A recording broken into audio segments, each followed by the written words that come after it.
Hi అండి అందరికీ. So, మీరు అందరూ బాగున్నారా? సో, నేను కూడా బాగున్నాను. సో, వీడియోస్ వస్తలేదని అనుకోకండి. సో, కొంచెం హెల్త్ ఇష్యూ వల్ల చేయలేకపోతున్నా. సో, ఇప్పుడైతే ఈవినింగ్ స్నాక్ లాగా ఎక్కడికన్నా తీసుకెళ్ళేలాగా అయితే పిల్లలకి స్నాక్ ఐటెం పెట్టడానికైతే అటుకులతో అయితే మిక్చర్ చేస్తున్నాను. అటుకుల మిక్చర్. సో, దానికైతే ఏవి కావాలో నేను ఆల్రెడీ ఫోటో కూడా యాడ్ చేసేసాను. సో, మనమైతే అటుకులు తీసుకొని బాగా ఫ్రై చేసుకోవాలండి, ఆయిల్ వేయకుండా. అవి క్రంచీగా అయ్యాక పక్కకైతే తీసేసుకుందాం. సో, పక్కకి తీసుకున్న తర్వాత మనం ఆయిల్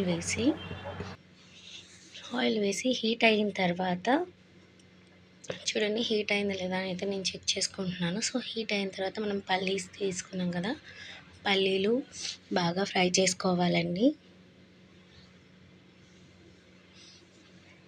ఫ్రై అవుతున్నప్పుడు నేను వెల్లుల్లి వేసాను. సో, 2 వెల్లుల్లి అయితే వేసాను. నేను తీసుకున్న క్వాంటిటీకి నాకు అది సరిపోతుంది అనిపించింది. వెల్లుల్లి, ఎండుమిర్చి, కరివేపాకు. సో, ఇవి బాగా వేయించుకోవాలి. అంటే మనం పట్టుకుంటే క్రిస్పీగా ఉండాలి. సో, అలా వేయించుకోవాలండి. సో, దీంట్లోనే పుట్నాలు కూడా వేసేసాను. బాగా వేయించుకొని చూడండి, బాగా ఫ్రై అయ్యాయి. అప్పుడు మనం కొద్దిగా పసుపు, కొద్దిగా సాల్ట్ అయితే వేసేసాను. బాగా కలిపేద్దామండి. బాగా కలుపుకొని బాగా ఫ్రై అయితే చేసుకొని క్రిస్పీగా అయ్యాక అన్నీ, సో, మనం వేపి పెట్టుకున్న అటుకులు ఉన్నాయి కదా, సో, అవి దీంట్లోకి యాడ్ చేసేసుకుందాం. యాడ్ చేసేసుకొని బాగా కలిపేసుకోవాలండి. సో, ఆయిల్ మీ ఇష్టం, కొంచెం ఎక్కువ వేసుకోవచ్చు, తక్కువ వేసుకోవచ్చు, అది మీ ఇష్టం అన్నమాట. సాల్ట్ మీ టేస్ట్కి తగ్గట్టు వేసుకోండి.